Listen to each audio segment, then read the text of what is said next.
Hey everybody, it's Nathaniel Avila, and I'm here joined with Jessica Big Head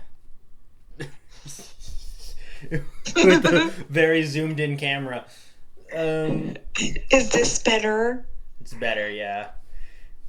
So No. nice freeze frame. Connection.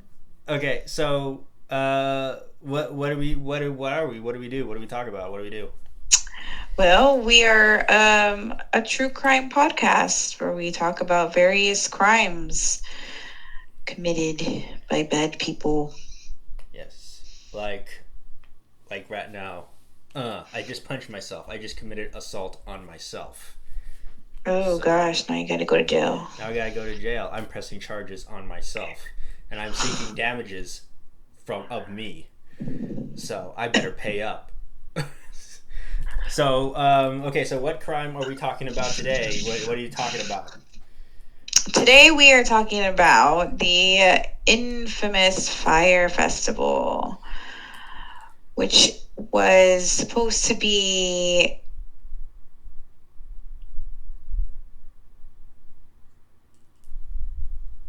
Yeah. but multiplied times like a billion. So Yeah. I was it's the supposed to story be. of how one man scammed millions of dollars out of people wanting to go to this show and investors. Out of And it's crazy. out of dumb millennials.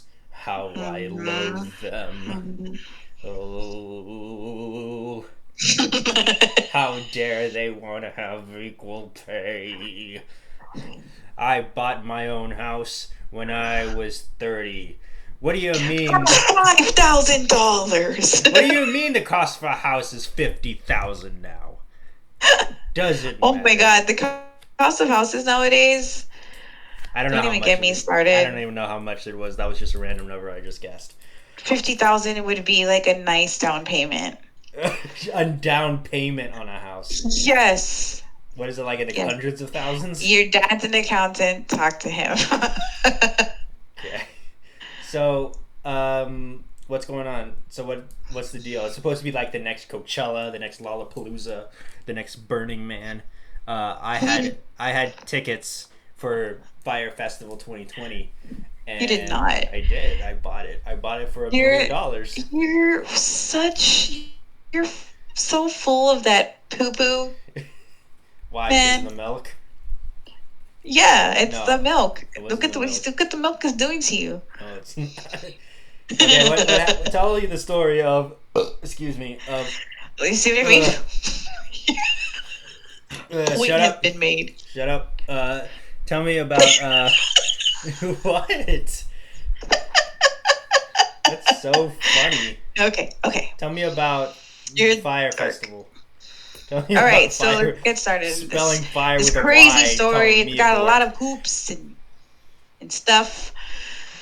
Okay, so we're gonna start at the beginning. So this festival was created to promote this super cool app, right? So the festival was organized by a man by the name of Billy McFarlane and Ja Rule Mm-hmm. to promote this app. So this app was supposed to be like instant booking of a celebrity that's on the app. You want a celebrity to come to your party? Say Ja Rule was part of this app, so he would have been on it to book him. You could have gone through, and if he was available and if you had the right amount of money, you could have bam, boom, booked him. That Yeah. was the point Everybody's of clawing at the teeth to book Ja Rule. It's like yeah, Tupac. that dong. It's like Never that Tupac, guy. Biggie, Ja Rule. We can't get Tupac or Biggie because they're kind of both dead. But Ja Rule, he's alive and he's coming to your party for the Yeah. right price. Okay, so what happened? All right, so they put this thing together, right? Right. And it's so they put this show, like at first it was like an idea, like how can we get this app promoted, how can we get it out there, how can we get people to be interested? And so they thought of, well, we just put this festival together, and they ran with it. They went and they booked this island, and they hired a bunch of models. And this island was an infamous island called the Norman. If you see pictures of it, it's beautiful. Surrounded by crystal clear blue waters. Yeah. You're like, man, I want to go there. Yeah. So I mean, they used it to their advantage. It's been said that this island was owned by Pablo Escobar, but I can't find any confirmation on that. What it was a place used by Pablo Escobar and his people to exchange and drop off drugs and stuff like that. So that's known. But I think that the agreement was to not mention that at all, or you lose the ability to be able to use this island for your party. Right. It was called Norman's Cay. Norman's Cay, yeah. Yeah. So, so what they did was they got all these models, and as Kendall Jenner and Bella Hadid and what's her name, Hailey Bieber. Yeah. They got and several other models that I don't really. There's Emily Ratajkowski. I don't know who that is, but I'm pretty sure if I see a picture of her, I'll be like, "Ooh, I know that face." Yeah, maybe we should be booking them instead. A lot of other people too, and so they use that, and these models are supposed to like. They're on the boat and the island, and I think the thing with this advertisement was so people could be like, "Oh, these girls are gonna be there. That these are models and celebrities." And we're going to be within like walking distance and being able to talk to them. Like, I want to go. So they put this commercial together, and they have them shut up and take my money. Right? That's basically what it is. So they have all the models that were on there promote this commercial and put #Fyre Festival, #Fyre. And this is catching the attention of like all the youngsters that want to go be in all the new and now cool fun stuff. Mm-hmm. So that was December 12th, 2016. That's when these models were paid to go and do this commercial. Right? So then they got money from an investor. And then they got money from another investor. They were just getting monies from investor left and right to, put on this festival. And then they were saying that they got celebrity chefs and that they booked a lineup of Pusha T, Tyga, Designer, Blink-182, Major Lazer. Like, I don't know who any of these people are except for Blink-182. But you're just not hip enough, I guess. I am not hip enough. Of course, I'm not. You know Blink-182. Yeah, and to be honest, like, I've seen the lists for a lot of the Coachella shows, and I don't know, not even half of the people, not even 75% of the people that are performing. Right. So, I mean, maybe that just goes to show how not in the now I am. I'm not listen to the same 5 songs played on the radio over and over. Okay. What else happened? So he has this giant lineup. He's got the models. He's got the ads, and what else? He's got it all. And this is the work of Billy McFarland. The work of Billy McFarland. So when he put out this commercial, though, he advertised it as being once owned by Pablo Escobar. So that caused the people that allowed him to use the island to kick him off the island, to not be able to use the island, making him without a place to go, without a place for this festival. But people have already bought tickets for it. Like, this thing sold out in a record time because people wanted to be there. People wanted to be able to experience all this stuff. So he scheduled 2 weekends in April and May 2017. The day tickets for this show was between 500 to 1,500. VIP packages included airfare, luxury tent accommodations for $12,000. Would you pay And that? then, fuck no. No. No, maybe if the lineup was more aligned to the bands that we listen to, I'd be willing to pay a quarter of that, but nowhere near that amount. Customers were promised accommodations in modern, eco-friendly domes, and like I said, chefs, meals made by celebrity chefs. With being able to have access to all these people that I mentioned, plus many more. Like they speak about saying celebrity chefs. Who are the celebrity chefs? I don't know. They don't have it listed Who, here. Guy Fieri? I He's don't gonna know. take his dad to Flavor Town. That's Guy Fieri. Anthony Guy Bourdain. Was he alive at that point? Oh no. I don't know. But who are is there any young hip celebrity chefs? Ramsey. He's kind of hip. He's not young and hip, but he's cool. Okay, I like how he yells at He people. says it like it is. I mean, he can be rude. I like watching You like his British shows where he's nicer? I like his Hotel Hell, where he goes to a hotel and he's like, "What is this? It's disgusting. Disgusting. You have people sleeping here." He takes the black light. That's the worst part. He goes and stays in a room. He takes the black light and he runs it across the mattress. Okay, nice. Uh. Oh my god. My favorite is Master. Yeah. That's gross. My favorite is Master Chef Kids, where he's nice. Oh, that's cool. Cause he is nice. Like he's nice to the kids, and that's good.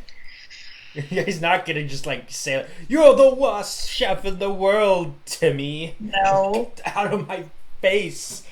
Okay. Yeah, no. Okay, what happened? What happened next? Okay, all right. Let's go. Let's move on. Okay, so I fast forwarded to the part where they claimed that the island was Pablo Escobar's, and so blah blah blah blah blah. Escobar. All right, so he's already been kicked off the island. Meantime, Yeah. people are still trying to buy these tickets. People are still trying to get over there, right? Right. On the mainland, 5,000 tickets had been sold, and an air service was hired to charter the festival goers from Miami. On medical services company, caterer were also hired, but the latter withdrew a few weeks before the festival. So all these people were hired, but a few weeks before the festival, they pulled out. Yeah. So then now, okay, so with 2 weeks to go, a new catering service with 1 million total budget was hired. 1 million total budget. I'm not really sure the amount of people that this is supposed to feed for the amount of time, but I don't know. That doesn't sound right. 6 million was originally allocated to provide for what was promised as uniquely authentic island cuisine. This is in Barbados, right? But I don't know. No, the Bahamas. Is it the Bahamas? Yeah, or the Barbados? Bahamas. Yeah, it's the Bahamas, Jamaica loaf. Okay. All right, so Did they local feed him seafood. Like, you got a knuckle sandwich. Bah. That's your food. They got like a little baby sandwich. All right, so in March 2017, the Fyre Festival hired a veteran event producer who saw that it was possible to hold this sort of event, right? Mm-hmm. So he assumed that they would postpone the event till November, as they had been discussing, since they were not ready. However, they said, no, we gonna do it. We still gonna do it. The guy had assumed that they would postpone the event, as they had discussed, since they weren't ready. However, Fyre told him that they would stage the event in spring anyways. So he told them to abandon plans for temporary villas and instead erect tents. The only accommodation that could be delivered in that time.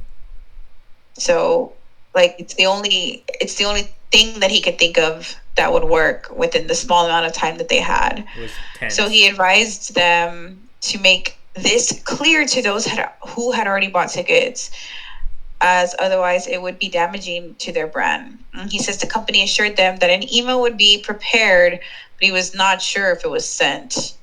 So I don't know if anybody's seen these pictures or these documentaries, but these tents are like the FEMA tents. They're not very sturdy at all. I mean, obviously they're not little tents like you go camping in. They were bigger tents, but yeah, not something that you would expect for paying thousands of dollars and flying across, to get there, paying thousands of dollars just to get there.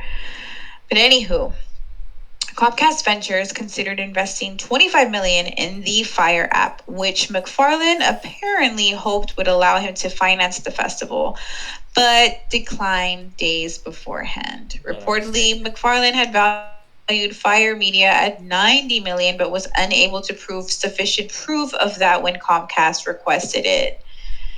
Ooh, okay. All right. So, writing. Yeah. Go ahead. I was going to say, if you paid thousands of dollars for a music festival and then come in and then you say it's a bunch of FEMA tents, what would you do? I'd be pissed. Oh my God, I'd be like pissed, but I think I'd be so mad.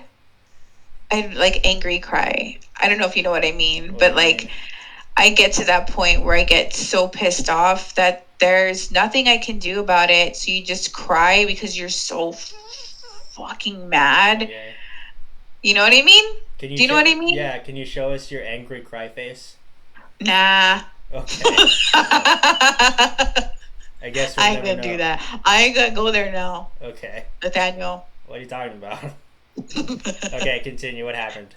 All right, so writing for a New York magazine, one of the event organizers later noted that since at least mid-March, there were significant problems with the planning. And at one point, it was suggested that they reschedule the 2017 festival until 2018, which probably would have been a really good idea.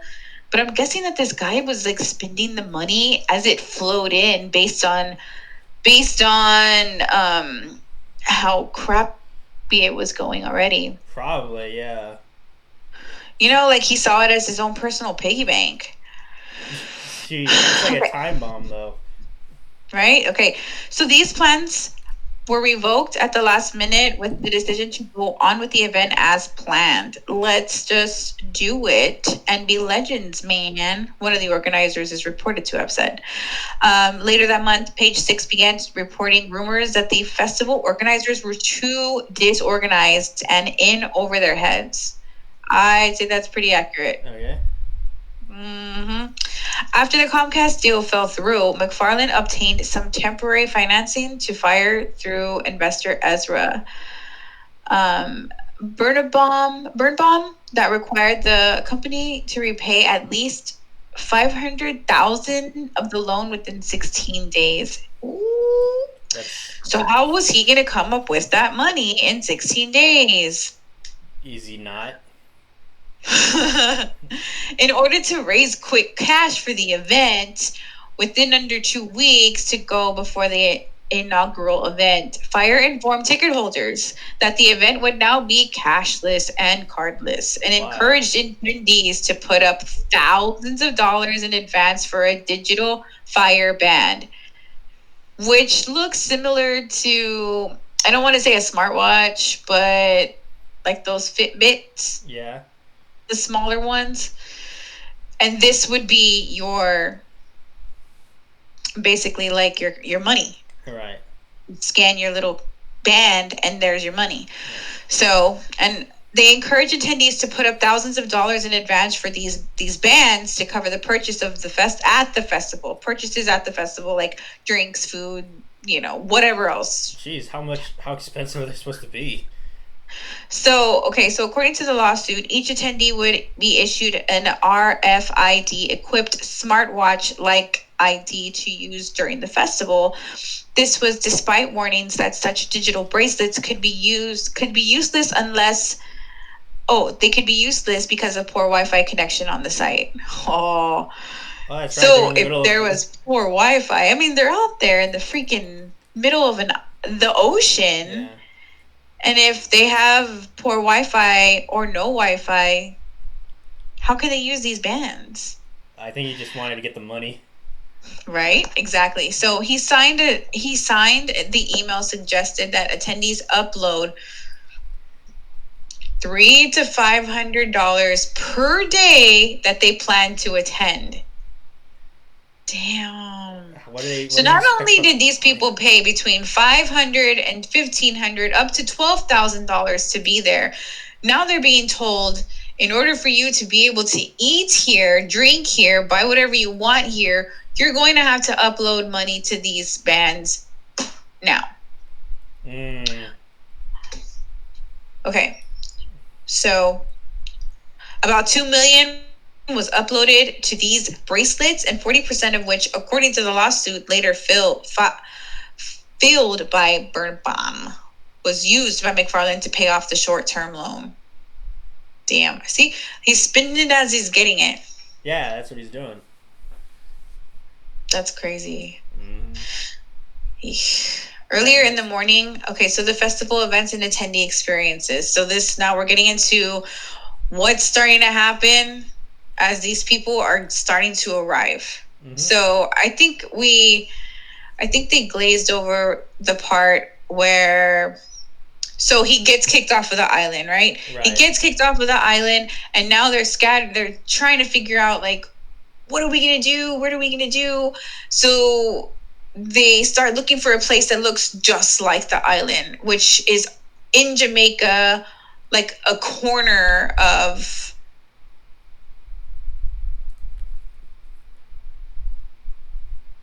the island. It's like still a piece of Jamaica, but it's I don't think it's Jamaica. It's in the Bahamas. So it's in the Bahamas. So it's in the Bahamas, not Jamaica. So it's a place that isn't that island, though. It's not that island, and it's a place that they found that looks very similar to that island, but not the island. Right. So they kind of have to fake it out. And so that's a part that was not in here. So now we're arriving, and the people are starting to arrive. Okay, so early in the morning of April 27th, heavy rain fell on Great Exuma, soaking the open tents and mattresses piled out in open air for guests' arrivals later that day. Terrible. You know, they're like all wet because of the tropical rain. Everything's all wet. The first flights from Miami International Airport and Exuma International Airport, operated by Swift Air and Extra Airways, landed at 6:20 a.m. That afternoon. Blink-182 announced that it was withdrawing from the festival, stating in a Twitter post, "We're not confident that we would have what we need to give you the quality of the performance we always give our fans." So there goes one artist.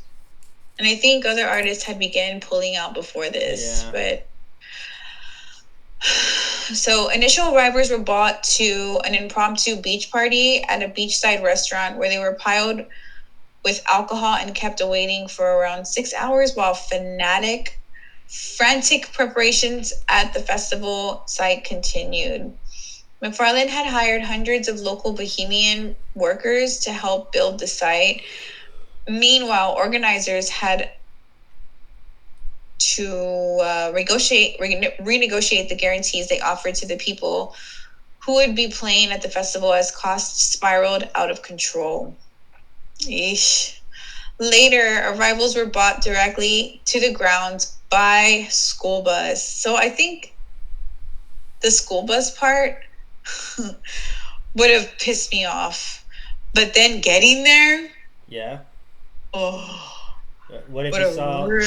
Pissed me off. What if you saw that your mattress was like wet? That's it. Like, and the thing is that if there's poor Wi-Fi, if there's poor cell phone connection, if there's poor all of that, like, what, like, what do you do? You know? Yeah. Like, what are you gonna do? Are you gonna like put Are on you your gonna freaking wig? dumb it back to the main road and look Maybe. for a car to take you back somewhere in a foreign country you don't know anybody at? It's an island too, so Oh, foreign island, sorry. yeah. It's just, it's like, you know, Are you gonna not say? you're comfortable. Are you gonna ask for the manager? I'm gonna ask for that damn manager. What? The dead manager? Yes. You mean you would? Manager's got a lot of explaining to do. Okay. What if Billy McFarlane comes out and he's like, "Hi, I'm Billy McFarlane. What seems to be God, the this issue? guy. What seems to be the issue?" What seems to be the fucking issue. All right, so they get to the grounds by school bus where their true state of the festival site become apparent. Their accommodations were a little more than scattered disaster relief tents with dirt floors, some with mattresses that were soaking wet as a result of the rain. The gourmet food accommodations were nothing more than an inadequate and poor quality food, including cheese sandwiches served in food containers. Now, I gotta interject here. Yeah. So I know they say it's poor quality food, inadequate, but from what I've seen, this food was provided by the islanders who felt terrible and they felt bad for all these people that had come over here and paid all this money to be here, and there was nothing for them, no food, no nothing. So they put these meals together with the food that they had there. And, you know, I know it's crappy. I know that this is not what they were expecting, but those people didn't have to give them anything. Yeah. So that's the way I see it. I know that it looked like a poor man's sandwich, but amen. It's free food, and I don't know that they would have gotten much anything else if they wouldn't have given them that. Yeah. I would have been like, "You're gonna get a knuckle sandwich," and just punch him in the face. And I'm pretty sure some people were just like, no, fuck that. And then after a while, they're like, I guess It's I'm gonna hungry. start looking real tasty after a while. That looked like real gourmet food right now. Okay. What happened next? All right. So festival goers were dropped off at the producer's bungalow where McFarlane and his team were based so they could be registered. But after hours of waiting in vain, people rushed to claim their own tents. So they just got tired of waiting. They were waiting there for hours to be registered and nothing happened. So they just went wild and said, I'm just going to get my own shelter. Although there were only 500 people, there were not enough tents and beds for the guests. For only 500? For only 500. And they were expecting thousands? I don't even know how many people bought tickets, to be honest. I didn't see a number, but I know it was sold out. I mean, 500 sounds like a lot already. On an island. It looked like a small island. So although there were only 5 people, there were not enough tents and beds. Attendees were unable to leave the festival for the nearby Sandals resorts as it was peak season, with almost every hotel in Great Exuma already fully booked for the annual Exuma Regatta. Around nightfall, a group of local musicians took the stage and played for a few hours, the only act to perform at the event. In the early morning, it was announced that the festival would be postponed and the attendees would be returned to Miami as soon as possible. Wow. Reports from the festival mentioned various other problems such as mishandling or theft of guest baggages and no lighting to help people find their way around, an unfinished gravel lot, a lack of medical personnel or event staff, no cell phone or internet service, portable toilets, no running water, and heavy-handed security. These problems were exacerbated as the festival had been promoted as a cashless event, leaving many attendees without money for taxi fare or other expenses. Oh, that sucks. So wait. So some people didn't bring cash at all and just relied on their little wristband. Oh, that stinks. Yeah. So So what do they mean by ooh, heavy-handed security? I don't know. Like maybe the locals or something. I don't know. Then when they comes up to the security, it's like, wow, you look like you got some heavy hands. Maybe like tough guys. I don't know. Okay. Tough guys. Don't Tough go to guys. the wet tents. Pow. Okay. Okay, what happened next? Okay. So many attendees were reportedly stranded as flights to and from the island were canceled after the Bahamian government issued an order that barred any planes from landing at the airport. Oh, why they do that? I The don't know.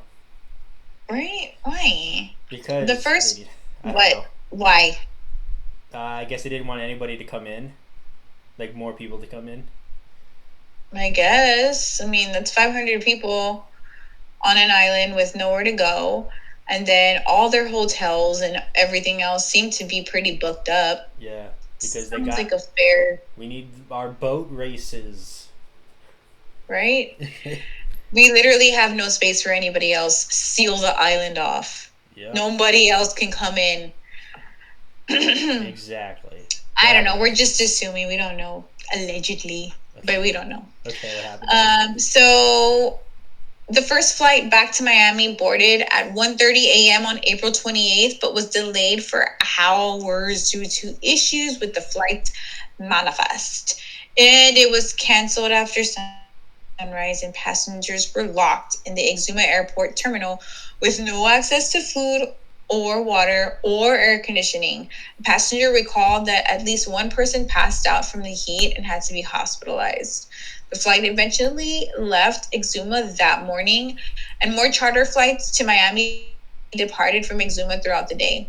One attendee who was stuck in Miami reported that the pilot of their airplane had told them to get off so they could turn the plane around for immediate departure, as they were now serving as a rescue aircraft to get attendees off Great Exuma Island. Dang. Now it's a rescue mission. Now it's a rescue mission to get everybody that went to this Fyre Festival, which didn't happen. Fyre Festival, fire freaking take my money and Burn your money in a Jesus. fire. Burn your money in a fire Exactly, festival. burn through my money and not fucking give me what I paid for, and then have them scrambling to get back home. So Yeah. now we're going into the organizers part of this story. We're gonna hear what happened to McFarland. Yeah, we can fast forward if you want. No, let's hear it. Let's hear what happened. So the organizers section of this story, it says what is it, with 3,100,000 in venture capital and 25 employees, McFarland also founded a card company called Magnesis in 2013. So this promised members paying an annual $250 fee that could unlock their cities and take their lives to the next level, including private members. All right, so I don't know what this is. I mean, he has a thing with chefs, dude. Like, that's one of the things he makes sure to include in all his stuff is having celebrity.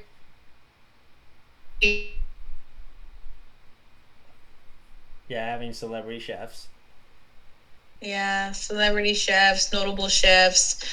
That seems to be a thing that he likes. So, anyways, that's part of this deal. The Washington Post reported that some of these benefits never materialized and were far from what they advertised. They send the same email for every problem, but it's like fill in the blanks for what the problem is, a member reported. Magnesis reportedly became profitable in 2015. The Washington Post also reported that McFarland has a history of over-promising in his previous business ventures and cited multiple examples, including McFarland selling VIP tickets to the musical Hamilton for $430 and canceling at the last minute. In a complaint, the Better Business Bureau One customer seeking a refund reported getting no response to multiple queries for over a month and a half. So I don't know if you've ever seen um, the documentary on Netflix. I watched both of them, the one on Netflix and Hulu. Okay, I don't know if maybe it's Hulu that I'm thinking of. Correct me.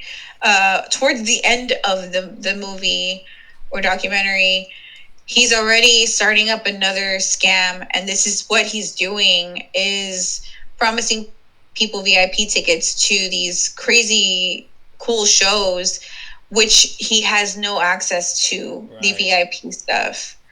So this is the same thing. Like, it's a different scam, just still a scam. Yeah, and he was doing it while he was getting like in court for Fyre Festival. Right in the middle of his trial for being sentenced, he's trying to do another one real quick. Let me get this one out real quick. Yeah. Okay. Basically, let's get his money if you're gonna be arrested, and you can't spend it. So now we'll go to the celebrity. Yeah. Did you get that? She was paid $250,000. Who, Jenner? And yeah, and she since deleted that post. Bella Hadid, Emily Ratajkowski, Haley Baldwin Bieber, Elsa Husk, Chanel Iman, Lice Ribeiro, Alessandra Ambrosia, Shania Sheikh, Nadine Leopold, Rose Bertram, Giselle Oliveira, Hannah Ferguson, and other niche actresses and media personalities. Ratajkowski was reportedly the only actress or model to use the hashtag ad. but also has since deleted the post. Only later was reported that Jenner. Okay, so Jenner. The Federal Trade Commission said that hashtag ad only worked at the beginning and paid posts, and that the hashtag alone was not a sufficient disclaimer. Okay. So they're supposed to be using that hashtag ad whenever it's an advertisement. So what the people know.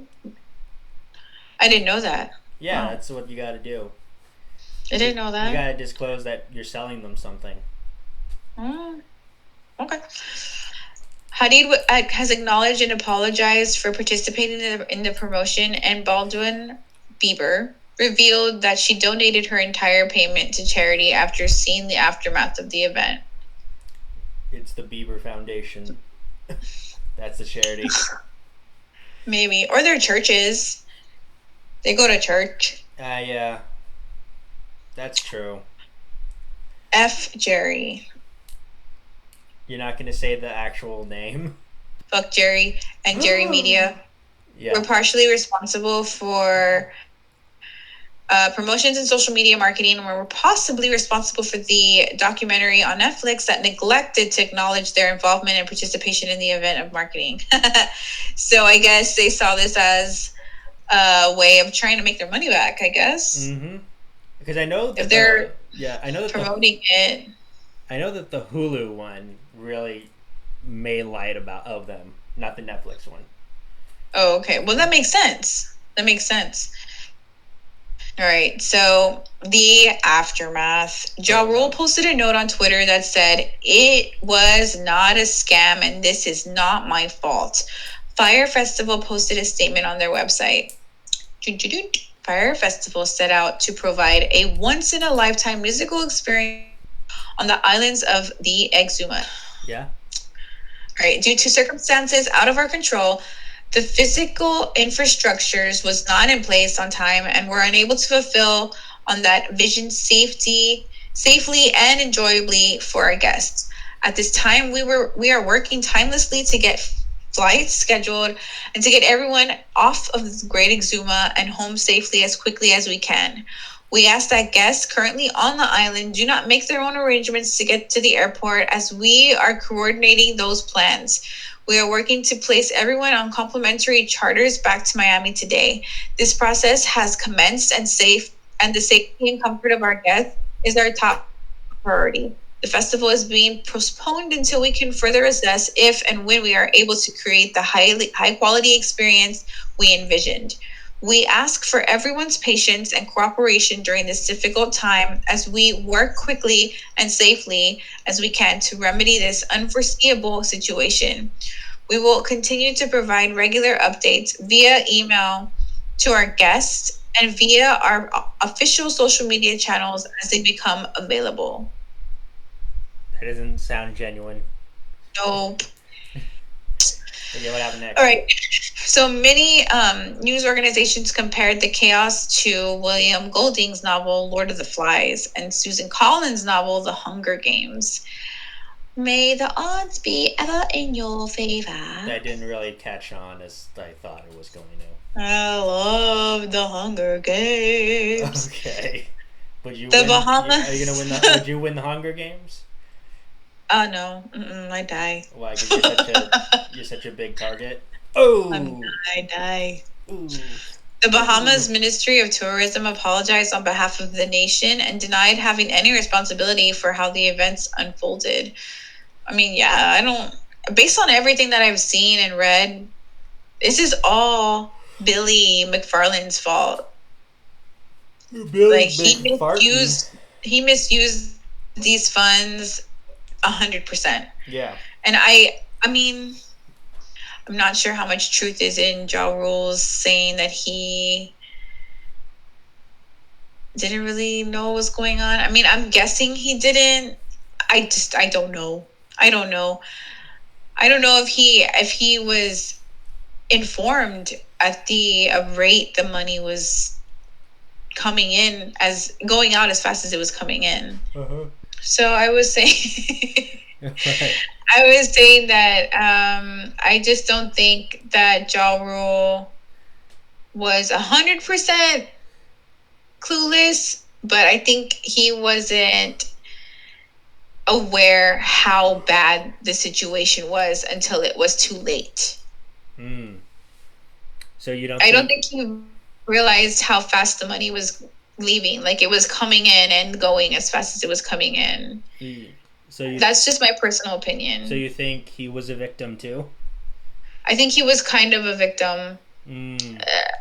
Kind of, because I'm hearing that this isn't something else that he's trying to do, but I think his intention was he really wanted it to be something that was cool, like this app. He really wanted to be a part of this app. I think he was part of making this app, and then this whole festival kind of just took a crap on the app. Mm-hmm.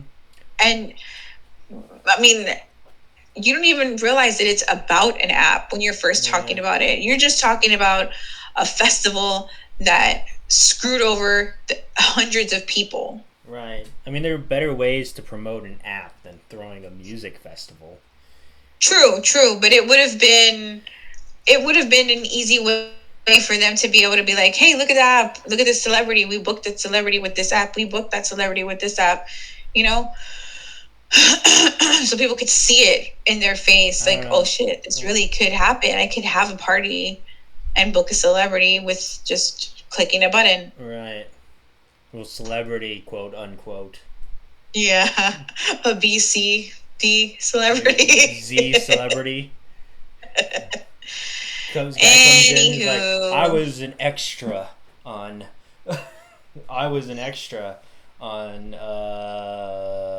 When Harry Met Sally. I can't think. I was gonna say Pearl All right, Harbor. So many news organizations compared the chaos to that of Lord of the Flies, and then the Hunger Games, and then the tourism Ministry of Tourism apologized.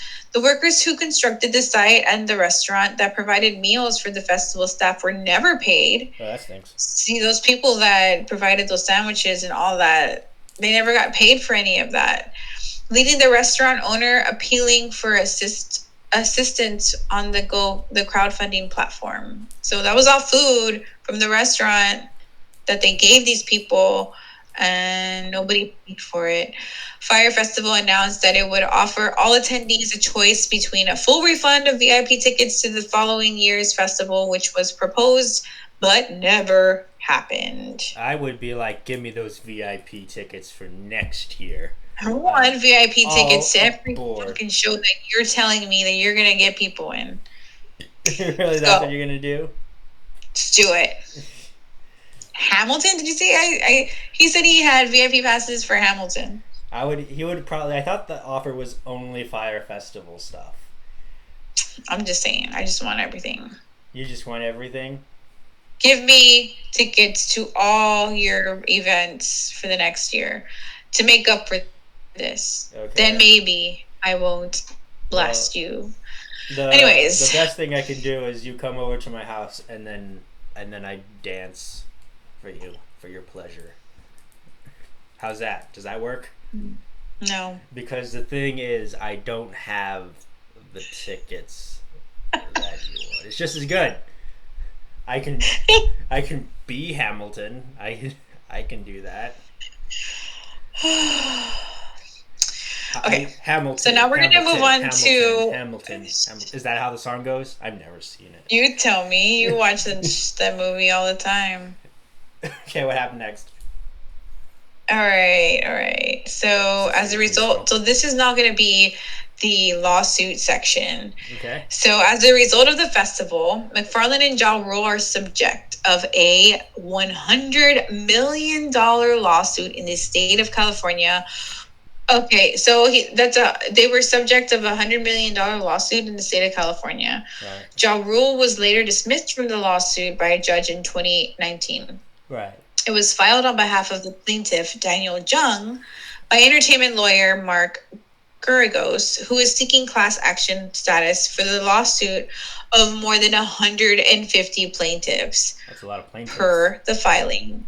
Yeah, it's a lot. Jung's lawsuit alleges fraud, breach of contract, and partly because of the decision by the organizers to make the festival cashless so that the attendees didn't bring money for taxis. Breach of the covenant of good faith. Yeah. Covenant.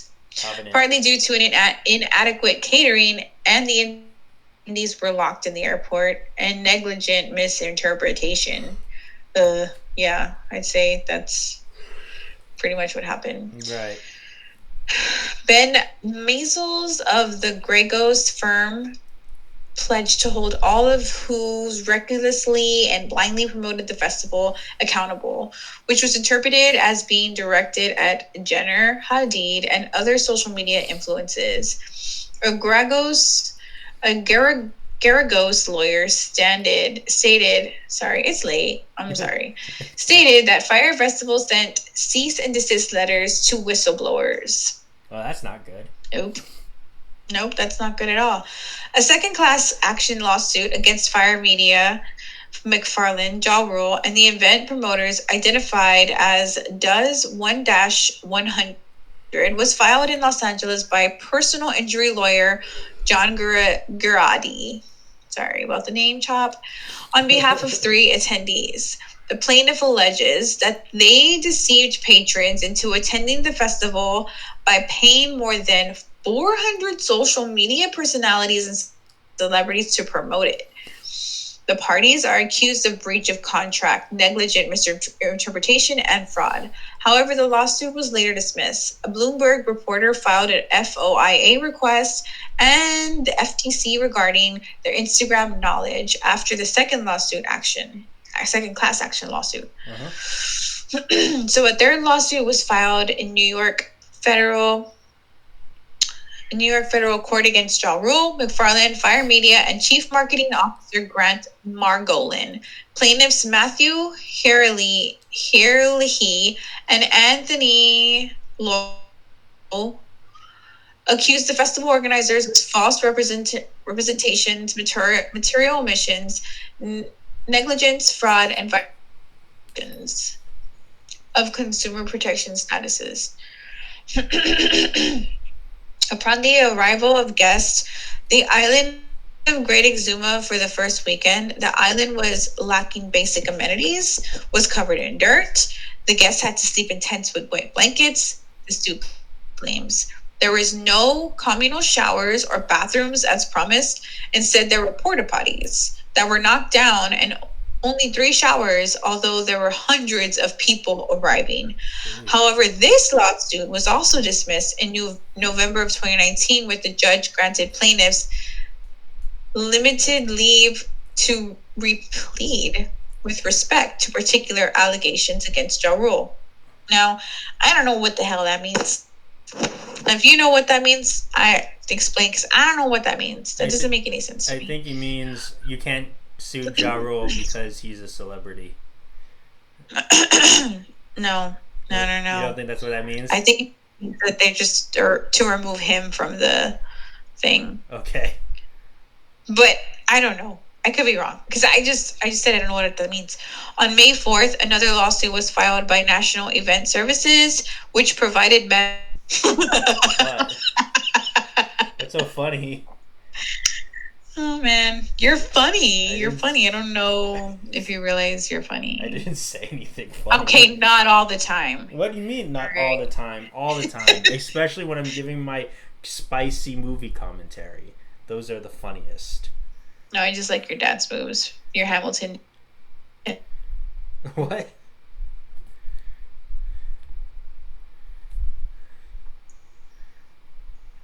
What are you doing? What are you doing?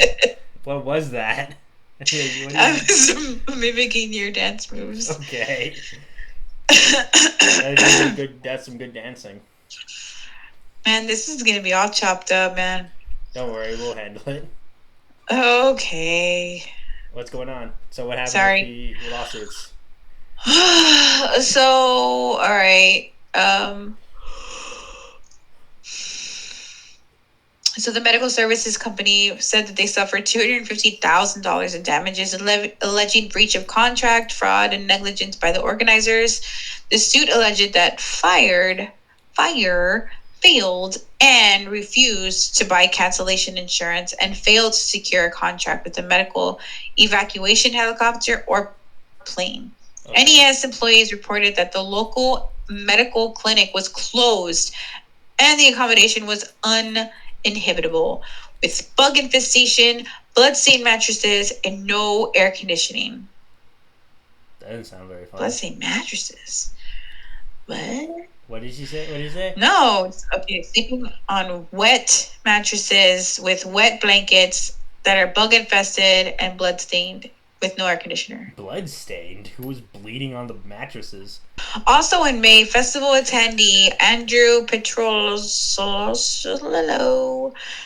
filed a lawsuit in New Jersey federal court alleging that the organizers violated the State Consumers Fraud Act and committed a breach of contract. Right. The sixth lawsuit was filed in Florida federal court as a class action suit, alleging violations that include fraud, negligence, and breach of contract. The plaintiffs, Kenneth and Emily Real, accused the organizers of sending cease and desist letters to people who criticized the festival on social media. The seventh lawsuit was filed in Manhattan federal court as a class action suit on behalf of Sean Daly and Edward Ivey.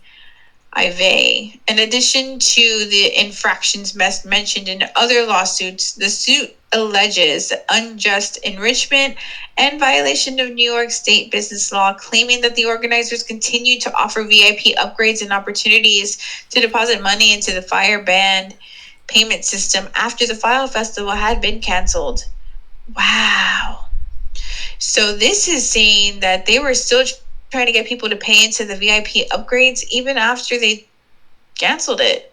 Man, you gotta be hustling, man. You gotta be asking for money all the time. That's how you make money.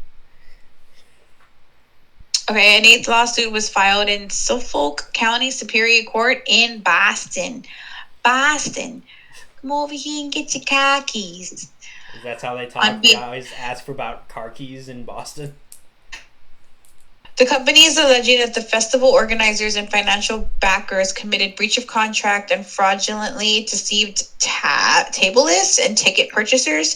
Table List is seeking $3.5 million to refund customers, as well as damages resulting from loss of business after forced to lay off 40% of their workforce to focus on the litigation. Ooh. On July 3rd, 2018, two North Carolina attendees, Seth Crosno and Mark Thompson, were awarded $5 million in damages. The judgment was granted against Billy McFarland in absentia after he failed to respond to a court proceedings. Ja Rule was initially named a co-defendant, but was later removed from the suit after an undisclosed private agreement with the two attendees' attorney. So Ja Rule said in January 2019 that he had also been defrauded by McFarlane in 2019. He was dismissed from a class action lawsuit filed by festival attendees. The judge determined that it had not been proven his promotion of the festival on social media had directly led to the plaintiffs attending. Okay. That's some legal. It was Ja Rule. That was some legal jumps, like legal hoops going through there, legal gymnastics. Well, I mean, I kind of get it. I get it. Like, this is the judge's saying, yeah, I don't think they went to see you, dude. Oh, snap. So you think it was the judge trying to burn him. Right? The judge is like, yeah, your promotions aren't the reason why people went. You're like, oh, dude, you're not famous enough to be sued over this. Okay? They went to go see hot babes. They went to go see hot babes who would totally hook up with them in their dreams, life. All right, so the criminal investigation. Here we're getting to the meat. We're getting to the end of the meat. All right, so on May 2017, New York Times reported that McFarland and his associates were under an active federal investigation by the FBI for mail fraud, wire fraud, and securities fraud. The case was overseen. Well, these are just the investigations for wire fraud. On March 2018, McFarland pleaded guilty to one count of wire fraud and in what the U.S. Department called a scheme to defraud investors, as well as a second count of wire fraud related to a scheme to defraud ticket vendors.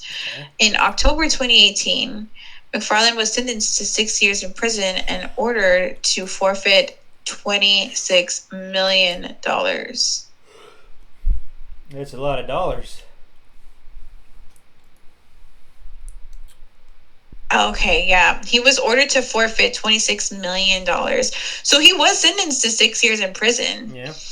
On July 24th, 2018, the Securities and Exchange Commission announced that McFarland's two companies he founded, a former senior executive and former contractor, agreed to settle charges arising out of the extensive multi-year offering fraud that raised to at least $27.4 million from over 100 investors. Wow. Why are you wowing? That's a lot of money from people, like investors. Investors. I want to go invest. You want to go invest? I don't want to be an investor. I want an investor to invest in me. Come invest in me. Really? Because then you'll have to show them returns and stuff. I know. I have to make stuff. Yeah, I know. I'm working on it. Oh, yeah. In my brain first. Okay. McFarland admitted to the SEC's allegations against him, agreed to a permanent director and officer bar, and agreed to disgorgement of $26.4 million. That's a lot of dollars. Grant Margolin and Daniel Simon, Fyre Media, and Magnesis Inc. agreed to the settlement without admitting or denying any charges. Margolin has agreed to a 7-year director and officer bar and must pay a $35,000 penalty, and Simon has agreed to a 3-year director and officer bar and must pay over $15,000 to disgorgement penalty. The settlements are subject to court approval. So, do you know what a director and officer bar is? A what? Director and officer bar. A director and officer bar? I don't know. Why is So it? I'm just going to guess that they are barred from participating in being in charge of this type of thing. Oh yeah, that's In basically charge what that of, means. It means he's right? not In allowed charge of to like do that. create like these kind of events and be in charge of these events. Right, yes. Okay. All right. All right. The compensation, like other Bohemian suppliers, the caterer who worked on the event was not paid in 2019. Crowdfunding appeal raised over $200,000 to compensate her. In 2020, the United States Marshal Services auctioned the Fyre Festival's branded merchandise that McFarland had kept for future sales, with proceeds to go to the victims. Oh, that was something I did not know.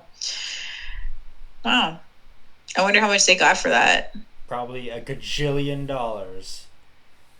Paying a good amount of money for that because it's something that was like messed up. And if you've seen it, you won't forget about it. Right. If you're a part of it, you won't forget about it. Oh yeah. Like when But yeah. so there's been several films, like I said earlier. There's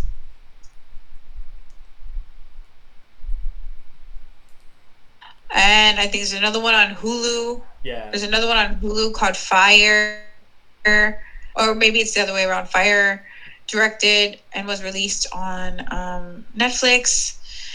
And there's several on YouTube. Like if you want to find out more information, I did give a bunch of information here, but there's a lot more out there. And there's even like more interviews with other people that were there, so you could get to hear like first-hand experiences aside from what is here and the other documentaries on Netflix and Hulu. But yeah, man, that's all I have for my story. It was a crazy idea that spiraled into something that ended up being terrible for a lot of people. Yeah, that was people are in jail now. That was a crazy roller coaster of emotions. So it sure was. Do you think they are like wearing like hats that say like Fyre Veteran on it? Fyre Festival Veteran. Right. They should get like an orange heart. An orange heart? I survived. Fyre Veteran. Right? I survived Fyre Festival, and all I got was this lousy T-shirt. And what? This lousy T-shirt that was dirty and it was wet and blood. Blood everywhere. Somebody was bleeding on it. Who knows who was bleeding on it? My sweat for a couple of days because I wasn't able to shower. Oh snap! And like, yeah, because like, also I remember after TanaCon happened, people were selling the TanaCon bags, zip bags, on eBay. Really? For like $100. That's crazy. Mm-hmm. That is insane. Okay. So what are your final thoughts on the Fyre Festival and Billy McFarland? I'm looking, like, I clicked on the little link where it shows the people, the stuff that they're selling. Uh-huh. So it was a crew neck sweatshirt. A crew neck sweatshirt was, it was on auction. The last that I saw was $300. The last in the screenshot shows is $300 being bidded, and then another hoodie, like a blue hoodie, Fyre hoodie. Mm-hmm. It was up to $355, and then they had a black baseball cap with the Fyre logo, valued at $15. Had received over $350 worth of bids. That's a lot of bids. That's a lot. Would you spend that much money for something like that? Mm-mm. But it's a piece of history. No, I don't care. I wouldn't, but I could see why people would want to. Yeah, I wanted to. If I was the type of person that wanted to keep a piece like this, then yeah, I would. Yeah, but I'm not. I wanted to buy a TanaCon bag. You did? Yeah, but I didn't have $100. That's all it was? I thought it would be more. That's still a lot because I'm pretty sure there were probably like $30 or $40, if anything, at the show, the non-show that didn't happen. Right. I think I don't know how that went down. I wanted to do a video like an episode on TanaCon, but I can't really find a lot of information on it. There's But more on YouTube, yeah, like videos and research and stuff like that. or like the Shane Dawson documentary, which I don't know. It's not a good time to be Shane Dawson right now. No, it's not. And then Kaden was like coming to me and telling me stuff about uh Shane Dawson's past. Yeah, what was he saying? Oh, yeah, because his little cousin was like, yeah, there's a video of him doing stuff with the cat. And I was like, first off, I didn't know there was a video out there. I just know that he talked about it on a show, like a radio show with somebody. And that person was like, yeah, dude, you probably don't want to repeat that because that's gross. It's a podcast, And you're yeah. nasty. And so, yeah, he told me. But he said it like he actually told me, and I was just like, oh, God, these kids. All right, we got to wrap things up on Fyre Festival. So Yes, Fyre Festival. My last thoughts are this guy is never going to change. If he's in jail right now, he's scamming people in jail. He's trying to figure out another way when he gets out to scam more people. This guy is not going to change. This is what he does. It's like his thing that he lives and breathes, and that's it. That's for him. That's his like he gets a high from scoring money. Like I hear from what I was seeing, like this guy's a master salesman. He can sell BS to a freaking bull. BS to a bull? Bullshit to a bull. I don't know if that's how the expression works. I don't know, but like he could just sell anything to anybody because of the way he talks about things very passionately, and he makes it sound like he knows exactly what he's talking about and he's gonna get it done. Right. And people like that are very good at being like car salesmen and stuff like that. And so yeah, I don't see this guy coming out reformed or changed at all. So, but I guess we'll see what happens, and I just hope that nobody else is a victim to his scams.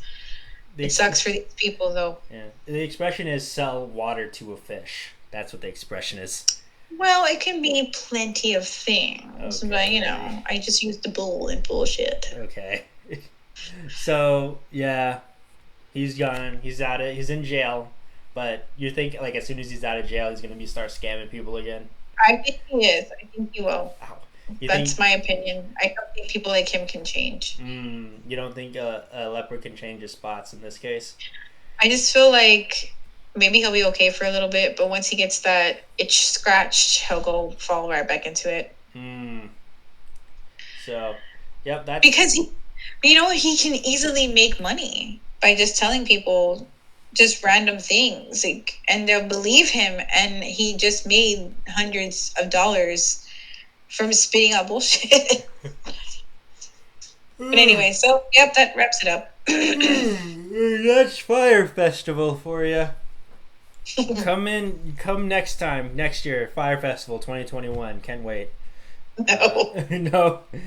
All right, so I've been Nathaniel the Avila. And I'm Jessica Vega. Okay, bye. Bye.